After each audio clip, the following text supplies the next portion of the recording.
Long ago and far away, in enchanted lands across the seas, lived kings and queens, princes and princesses, good fairies and wicked witches, ferocious giants and gentle dwarfs.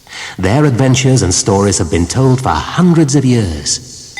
Open the pages and listen to the words, and you too can join the magical world of Once Upon a Time.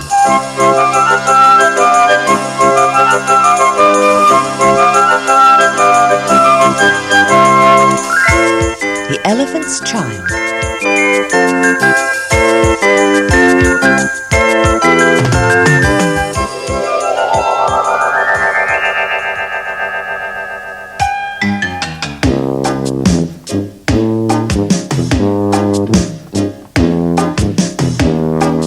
Once upon a time, elephants did not have such long trunks as they do nowadays. Long, long ago, their trunks were short and not very useful at all. They couldn't even pick things up with them. And there lived in the jungle a little elephant who was an elephant's child. He was a curious little creature and was always asking questions. In fact, he asked so many questions that the animals of the forest became tired of him bothering them all the time. One day, the little elephant asked the giraffe, "Why do you have such a long neck? And why is your coat spotted like that?" The giraffe was upset. She thought the elephant's child was making fun of her. Instead of replying, she kicked him with her hard hoof. The little elephant flew across the forest, and when he managed to get up off the forest floor, he was so shocked and frightened that he ran away, crying in pain. After a while, the elephant's child came to a meadow where a large ostrich was peacefully grazing. When he saw the enormous bird, he was so fascinated by it that he forgot all about his pain. The bold little elephant went straight up to the ostrich and said, "Good morning, dear ostrich. Why don't you use your beautiful feathers and powerful wings to fly high up into the clouds?" "What a ridiculous question!" shrieked the ostrich. He was ashamed that he couldn't fly, and he became angry because he thought that the elephant's child was making fun of him. The ostrich was so angry that he gave the little creature a hard kick. But this didn't put the little elephant off. He still kept on asking questions. "Mother, why is the sky blue? Excuse me, Mr. Fish, why is water wet? Mother, why are the trees so tall? Mr. Zebra, how many stripes have you got? Excuse me. One day, the elephant's child met a hippopotamus resting in the shade. The little elephant was fascinated by the enormous creature. He marched straight up to him and said, "Dear hippopotamus, why do you have a mouth as big as a shovel, but eyes as tiny as little buttons?" This was just too much for the hippopotamus. He was usually one of the most good-natured animals in the jungle, but the little elephant's words made him fume with rage. He cried out, "You cheeky rascal! How dare you make fun of me!" and he kicked the elephant's child so hard that he rolled away across the forest floor like a ball. The elephant's child picked himself up. "That's just what I expected to happen," he muttered. Then the little elephant hurried off to another part of the forest.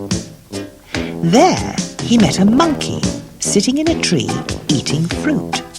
The elephant's child just knew what would happen if he asked a question, but he couldn't help himself. "Dear monkey," he said, "why are you wearing a fur coat on such a terribly hot day?" He had scarcely asked the question when the monkey leapt onto his back and began to smack him so hard that he felt as if he was on fire.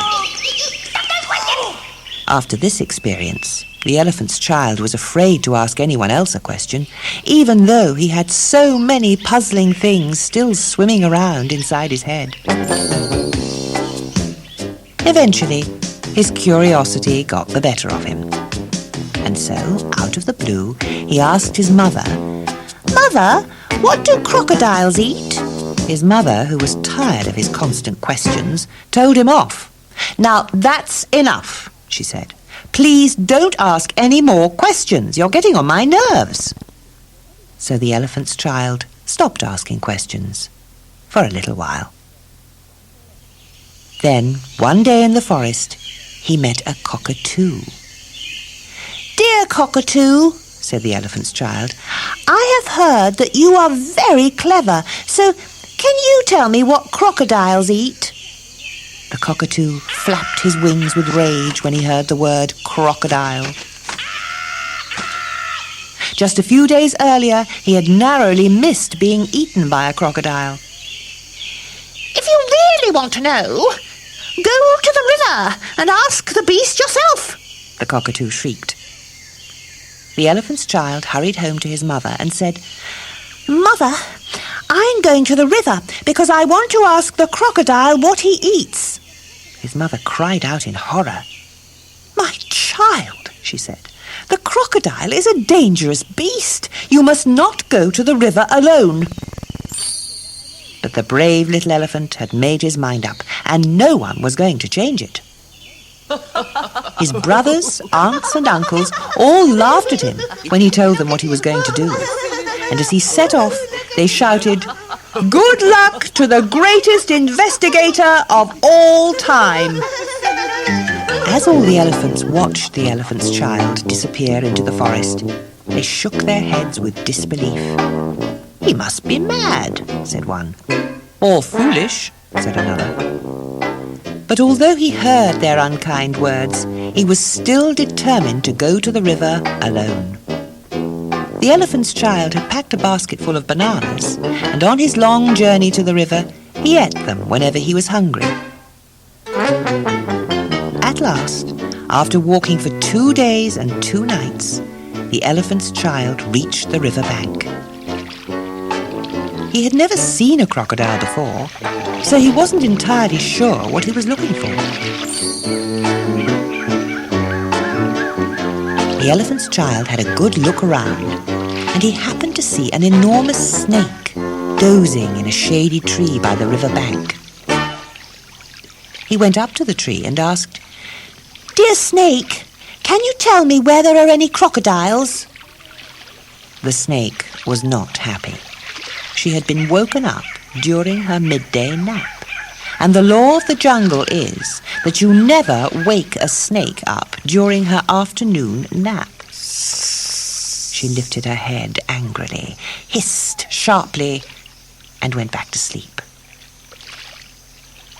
The elephant's child just shrugged his shoulders in disappointment.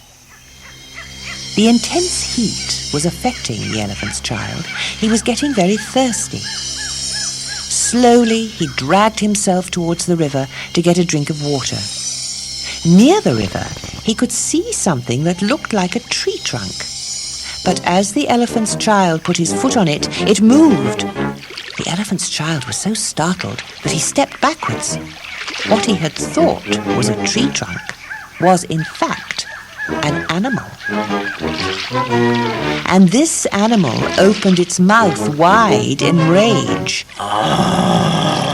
Inside its mouth was a red tongue as long as a plank of wood, and 2 rows of razor-sharp teeth. So that must be what a crocodile looks like, the curious little elephant thought to himself. As I've come all this way, I'd better introduce myself to him. The little elephant spoke to the fierce-looking crocodile. Sorry for disturbing your midday nap. I'm looking for the crocodile to ask him what he eats. Are you the crocodile I'm looking for? The crocodile gave him a broad smile and said in a silky smooth voice, "Well, little one, you have guessed just right. I am the crocodile, and you have come at just the right moment. As you are my friend, I will tell only you the secret of what I eat.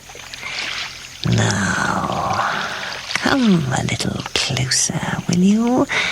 I want to whisper it in your ear. For the first time in his life, the elephant's child felt that he was being treated kindly. He was moved to tears, and he stepped closer to the crocodile. But suddenly, the crafty crocodile bit into his trunk, held it tight with his teeth, and pulled him into the water.